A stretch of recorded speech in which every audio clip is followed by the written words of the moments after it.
నాతో అస్సలు అయితలేదు, ఆదాయం లేదు, అప్పు పుడతలేదు, ఏం చేయాలనో తెలుస్తలేదు, మీరే చెప్పండి. మరోసారి చేతులు ఎత్తేసిన సీఎం రేవంత్ అంటూ రాబడి లేదు, నేనేం చేయాలి? గుడిగాడిద పనులు తోమాలి. ఏం చేయాలి? గుడిగాడిది ఉంటుంది యాన దొరుకుతుంది, దాని పనులు తోమాలి అని ప్రతిపక్షాలు అంటూ ఉంటాయి. ఇప్పుడు చూడు, ఇక ప్రతి నెల రాష్ట్ర ప్రభుత్వానికి 18,500 కోట్లు మాత్రమే వస్తుంది, అప్పుడు పుడతలేదు. 6,500 కోట్లు జీతాలకు పోతున్నాయి, పెన్షన్లకు పోతున్నాయి, 13,000 కోట్లు ఖర్చులు పోగా 5,500 కోట్లు మాత్రం మిగులుతున్నాయి. ఇందులో రైతు రుణమాఫీ ఏం చేయాలి, రైతు భరోసా ఏమి ఇవ్వాలి, ఆర్టీసీ బస్సులు ఏమి వేయాలి, పెండింగ్ ప్రాజెక్టులు ఎట్లా కట్టాలి, ఉన్నదే 5,000 కోట్లు, వాటిని మీదనే సాము చేస్తున్నాము, నిత్యం తలబద్దలు కొట్టుకుంటున్నాం, ఏం చేయాలో నాకు దోస్తలేదు, నన్ను ఏం చేయమంటారో మీరే చెప్పండి. దిగిపోవాలి. చేతగానుడు ఏం చేయాలి? దిగిపోవాలి. చేతనైనోడు పని చేయాలి, చేతగానోడు దిగిపోవాలి. ఎందుకు ఈ పిచ్చి మాటలు? ఆ రోజు ఎందుకు చెప్పినావు మరి? మాతో అవుతుంది, మాది 100 ఏళ్ల పార్టీ, మేము వీరులం శూరులం, మీకు ఎందుకు, మేము తెస్తాం, మేము చేస్తాం, చూస్తాం, 100 రోజుల్లో చేయకపోతే మేము అది, మేము ఇది, దివానగాలమా, అవులగాలమా, పాగలగాలమా అని అనుకున్నది మీరే కదా. మరి అనుకున్నప్పుడు దానికి తగ్గట్టుగా ఇవ్వాలి, చేసి చూపెట్టాలి కదా. ఇగో ఏదాపి దేనికి ఇవ్వాలి, అందరు నాపు. ఇగో మళ్ళీ ముఖ్యమంత్రి రేవంత్ రెడ్డి దివాలా వ్యాఖ్యలు, పరిపాలన ఆర్థిక నిర్వహణ తన వల్ల కావడం లేదని నిస్సహాయత. ఓ అనుభవం ఉంటేనేమో ఏడుస్తుండే, ఓ మంత్రిగా పనిచేస్తేనేమో ఒక ఐడియా ఉంటుండే, ఏ మెరకలను తెచ్చుకొని పెట్టుకొని ఇలా ఆగమైపోయినాం. చూడుర్రి, ఏమన్నా గతంలో మంత్రిగా పనిచేస్తుంటే అడ్మినిస్ట్రేషన్ తెలుస్తుండే, ఏం చేసిండే? లేదా కనీసం తెలంగాణ సమాజం మీద ప్రేమ ఉంటేనన్నా నీకు సోయి ఉంటుండే. తెలంగాణ నీళ్ళ మీదనో, లేకపోతే నిధుల మీదనో, లేకపోతే నియామకాల మీదనో ఆలోచన ఉంటే, ప్రేమ ఉంటే నీకు కనీసం ఆ ప్రేమతోనన్నా పని అవుతుండే. నీకు ప్రేమ లేదా, పైసా లేదా? పైసా లేదని ఎరుకుండేస్తవి, ప్రేమ లేదని ఎరుకుంటే మనం ఎన్నుకుంటువి. ఇట్లాంటి దొంగలను ఎన్నుకుంటే ఏడదాకా పోతామని మనకన్నా ఉండాలి సోయి అనేది ఇలా మనమే తిట్టుకుంటా ఉన్నాం కదా. ఇక మీకే అప్పగిస్తే మీరే చేయర్రి, దిగిపోరు, మరి అయిపోతుంది కదా, పీడ పోతుంది కదా, దరిద్రం పోతుంది కదా, దిగిపోతే అయిపోతుంది కదా. వాళ్ళనే ఆర్ కృష్ణయ్య, మందకృష్ణ మాదిగని కమిటీ వేయమనండి, వాళ్ళ చేతికి చిట్టా అప్పగిస్తా, డిసెంబర్, జనవరి, ఫిబ్రవరి, మార్చి 4 నెలల ప్రణాళిక వాళ్ళనే వేయమనండి, మొత్తం ఆదాయం వాళ్ళకి అప్పగిస్తాం, గల్లాపేట దగ్గర వాళ్ళనే కూర్చోబెడతాం, వచ్చే ఆదాయంలో ఎవరికైనా పంచుతారో పంచండి, ప్రభుత్వ ఉద్యోగులు కూడా ఆలోచించాలి, లెక్కలన్నీ మీ దగ్గరనే ఉన్నాయంటూ. ఇక్కడ నాకు ఒకటి అర్థం కాలేదు, నీకు చేతగాంది ఎందుకు ఎక్కినవే, పెద్ద పెద్ద మాటలు ఎందుకు మాట్లాడినవే? నేను తెస్తా, నేను ఇస్తా, నాతో అవుతుంది, నేను చేయకపోతే ఎవరు చెప్తారు, ఇగో అన్నాడు కదా మొన్న.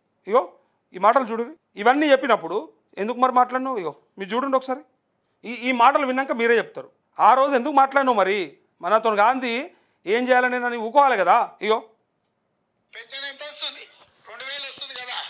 వచ్చే నెల డిసెంబర్ 9 నాడు 2,000 కాదు, ఇందిరమ్మ రాజ్యం వచ్చి నీకు 4,000 రూపాయల పెన్షన్ వస్తుంది.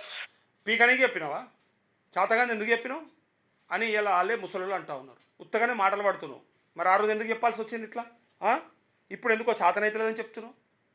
మనము నడవని దున్నపోతును పట్టుకొని వ్యవసాయం చేద్దామని చూస్తాం, నడవని దున్నపోతుని నూక్కుంటూ పోదామని ప్రయత్నం చేస్తూ ఉన్నాం. కానీ అది ఎంతసేపు అని మనం ముళ్ళుగరతో పొడుస్తాం, మనతో అయితే పొడుస్తాం. ఇక పొడిచి మన చేతిలో నొప్పి అయినాక ఇక అది వినని దున్నపోతుని తెచ్చుకొని మనం ఏం చేస్తాం? ఇక ఎవరు నడుకునే పని లేదు. ప్రతి నెల 1వ తారీఖు నాడు ప్రభుత్వ ఉద్యోగికి జీతం వచ్చినట్టుగా ప్రతి నెల 1వ తారీఖు నాడు ఆడబిడ్డల ఖాతాలో 2,500 రూపాయలు ప్రతి నెల ఆడబిడ్డల ఖాతాలో వేయాలని కాంగ్రెస్ అన్నాడా? ఎందుకు చెప్పినావు మరి? పీకనికి చెప్పినావా అని మహిళలు అంటా ఉన్నారు. మళ్ళా పార్టీ నిర్ణయం తీసుకున్నది, పార్టీ నిర్ణయం తీసుకున్నది. మరి చేతగాంధీ ఇవన్నీ పైసలు లేవని తెలియదా నీకు? అసలు ఎట్లా నడుస్తుంది తెలియదా? సంసారం ఎట్లా నడపని తెలియదా? ఇది ఎట్లుంది తెలుసా? నన్ను లగ్గం చేసుకోకముందు నాకు ఇదంతా తెలియదు, పొద్దుగాలనే పాల ప్యాకెట్ తేవాలని తెలియదు, రాత్రిపూట ఇంటికి కూరగాయలను తేవాలని తెలియదు, వారం సరుకులు తెచ్చుకోవాలని తెలియదు, మొత్తం మరి లగ్గాలకు ముహూర్తాలకు కట్నాలు పెట్టాలని తెలియదు, అసలు నాకు సంసారం ఎట్లా ఉంటుందో తెలియదు అని చెప్పినట్టు ఉంటుంది. మళ్ళీ ఇందాక కొంతమందిగా ఇంకో మాట అంటారు, అరే అన్న ఇందాక నువ్వు అన్నావు కదా అనుభవం ఉంటే చేయొచ్చు, అనుభవం లేనోని తీసుకున్నాం కాబట్టి ఇట్లా అయింది అని అంటారు. అనుభవం ఉంటే కనీసం ఇలా రాష్ట్రాన్ని నడిపేటోడు, అనుభవం లేనోని తెచ్చుకొని మనం నష్టపోతున్నామని అన్న కదా. మరి సంసారం కూడా సేమా అన్న అని ఎవడన్నా కామెంట్ చేస్తాడు ఇప్పుడు కామెడీగా. మరి దానికి కూడా అనుభవం ఉండాలన్నా ముందే అంటే అనుభవం లేని దానికి ఏం చేస్తారు ఎరకనా? ఎవరికైనా వారు డౌట్ ఉన్నోనికి చెప్తా ఉన్నా, చూసి కొంతమంది కామెంట్ చేస్తారు కదా. అనుభవం లేనోడు భరిస్తాడు, మోస్తాడు, బాధ్యతగా తీసుకుంటాడు, తెలుసా? ఇది నేను చెప్పేది. సంసారం అనుభవం లేదు, లగ్గం చేసుకున్నాడు పిల్లగాడు, తెలియదు, ఒకవేళ తెలియదని చెప్పి ఇడిచిపెట్టిపోతే వాడిని దొంగ అంటారు, శాతగానోడు అంటారు, పనికి రానోడు అంటారు. కానీ భరించి మోసి బాధ్యతగా తీసుకుంటే వాడు మొగోడు అంటారు, లేదా వాడిని నిజంగా వీడు పనికొస్తారు రాబాయ్ అని చెప్తారు. సో ఇక్కడ నువ్వు అది చేస్తలేవు కాబట్టి ఇది అనాల్సి వస్తుంది. శాతగాని ఎద్దు లెక్క అయిపోయింది ఇది. ఇప్పుడు నీతో అయితలేదు కాబట్టి ఇగో ఈ ఉదాహరణ తీసుకోవాల్సి వస్తుంది. అనుభవం ఉంటే పని అవుతుండే, అనుభవం లేనోడు కనీసం భరిస్తే పని అవుతుండే, భరించడాయే అనుభవం లేదా, ఏం చేద్దాం మనమని అడుగుతా ఉన్నారు. ఇక చూడు, కాంగ్రెస్ పార్టీ నిర్ణయం తీసుకున్నది. షాదీ ముబారక్ కళ్యాణ లక్ష్మిలో ఈ రోజు 1,00,000 రూపాయలే వస్తున్నాయి. వచ్చే నెల మీరు తీసుకుంటే 1,00,000తో పాటు తులం బంగారం ఆడబిడ్డలకే ఇచ్చే పేదల కోసం ఇందిరమ్మ ఇల్లు కట్టుకోవడానికి, ఇల్లు లేని పేదలకు పెళ్ళైన ప్రతి వాడికి ఇందిరమ్మ ఇల్లు కట్టుకోవడానికి 5 లక్షల రూపాయలు ఉచితంగా ఇవ్వాలని ఇవాళ కాంగ్రెస్ పార్టీ నిర్ణయం.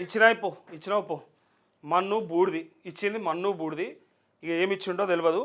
ఒక్క ఇందిరమ్మ ఇండ్లు రేషన్ కార్డు తప్ప ఇలా ప్రభుత్వంలో ఏది సక్కలేదు, అన్ని బేకారే. పెట్టిన ఫ్రీ బస్సు కూడా జనాలు తిట్టుకుంటూ ఉన్నారు, వేస్ట్ అసలు. సొంతంగా వాళ్ళ కార్యకర్తలు వాళ్ళ నాయకులు కూడా మాట్లాడుకుంటారు, ఏదో ఒక 2 కాపాడుతున్నాయి వీళ్ళని. అది కూడా పూర్తిగా బాగున్నాయి అంటే దాంట్లో ఉన్న కథలు దాంట్లో ఉన్నాయి. దాన్ని ఎన్నోసార్లు మాట్లాడినాం మనం. చూడు ఇంకా ఇప్పుడు ఏం చేస్తావు, ఇగో వీళ్ళకి అప్పగిస్తారట. మరి దిగిపోతే అయిపోతుంది, ఎవరైనా ఎక్కి సాపు చేసుకుంటారు, ఎవరైనా ఎక్కి సెడి చేసుకుంటారు. ఈయన చెప్పడం ఏంటంటే వాళ్ళకి ఇస్తా, అలా గల్లపేట కాడ కూర్చోబెడతా. గల్లపేట కాడ కూర్చోబెట్టయితే నువ్వెందుకు మరి, నీతో ఏమవుతుంది మరి? ఇదా మంచిగా వేసిర్రి ఫోటో, క్యారికేచర్. ఇగో చూడుర్రి, జేబులో ఏం లేదని. జేబులో మనకి ఇయ్యనికి లేవు కానీ మూటలు పంపనీకి ఉన్నాయి. జేబులో మనకి ఇయ్యనీకి లేవు కానీ ఆయన జిల్లాకు 1,000 కోట్లు ఎత్తుకపోనీకి ఉన్నాయి. జేబులో మనకి ఇయ్యనీకి లేవు కాకపోతే కంటోన్మెంట్కు 4,000 కోట్ల పెట్టనీకి ఉన్నాయి. జేబులో మనకి ఇయ్యనీకి లేవు కానీ జూబ్లీహిల్స్ ప్రజలు ఓటేసి గెలిపిస్తే వాళ్ళకి 4,000 కోట్లు ఇయ్యనీకి ఆయన తాడు ఉన్నాయి కానీ మనకి ఇయ్యనీకి లేవు. ఎమ్మెల్యేలకు మన ఇయ్యనీకి లేవు. చూడుర్రి ఇంకా చెప్పండి. ఇగో నెలకు వచ్చేది 18,000 కోట్లు, వేటి కోసం ఖర్చు పెట్టాలి, ఖర్చులు పోగా మిగిలేదు 5,000 కోట్లు. వాటితో నేను ఏం చేయాలంటే పండుకోవాలి, తిని ఇంట్లో మలసక పండాలి. చేత కాదు కదా మనకి, మలసక పండాలని ప్రజలు అంటారు. ఫీజు రియంబర్స్మెంట్ పైసలు ఎక్కడి నుంచి తెచ్చియాలి, రైతు బంధు ఆపాలనా, రైతు బీమా ఆపాలనా, అన్ని ఆపేసే పిడవతగా దరిద్రం పోతుందిగా. ఎందుకు ఇది ఆపాలనా అది ఆపాలనా, మమ్మల్ని అడుగుడు ఎందుక? నీకు ఏం ఆపాలని ఉందో చెప్పరాదు, అన్నీ ఆపినావు కదా, ఇంకేమున్నది మన్ను మశానం, ఇంకా మిగిలిందే ఉన్నది, అన్నీ ఆపేసేయి దరిద్రం పోతుంది అని రైతులు అంటారు. ఆరోగ్యశ్రీ కూడా ఆపాలనా అంటుండు. ఆదాయం ఉద్యోగుల జీతాలకే పోతుంది, నెల ఆపాలనా మరి, అవి ఉద్యోగుల జీతాలు ఇచ్చుడు ఆపాలనా మరి అని అడుగుతూ ఉన్నాడు. ఏదో చేసేటట్టే ఉన్నాడు కానీ కొంప కొల్లేరు అయ్యేటట్టుంది. నాకైతే డౌట్ కొడుతుంది. ఛార్జీలు పెంచుతామంటే ప్రతిపక్షం అడ్డుకుంటున్నది. ఇది శాతగానోడు మాట్లాడిన మాటలే మాట్లాడుతుండని ప్రజలు అంటూ ఉన్నారు. హలో హలో చెప్పండి, ఎవరు? నమస్తే అన్న, ఎవరు మాట్లాడేది? వినోద్, నిజామాబాద్. అన్న గట్టిగా మాట్లాడండి, కొంచెం లైవ్లో ఉన్నారు మీరు, అందరు వింటారు, చెప్పండి.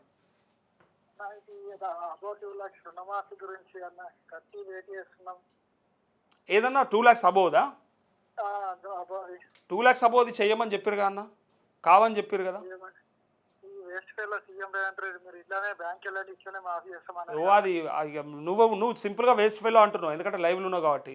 బండబూతులు తిడుతురు, పైన అమౌంట్ కట్టంగానే వేపిస్తా అని చెప్పిండు, ఇట్లా పోయి కట్టురు అట్లా వచ్చేస్తాయని చెప్పిండు. నువ్వన్న ఇంకా వేస్ట్ ఫెలో అంటున్నావు కానీ పీకనికి చెప్పిండు అంటారు. బండబూతులు తిడుతురు అన్న. నాకు ఫోన్ చేసి నేను ఒకవేళ లైవ్లో లేకపోతే ఇంకా అసలు దాని మీదకి దిగుతలేరు ఇక.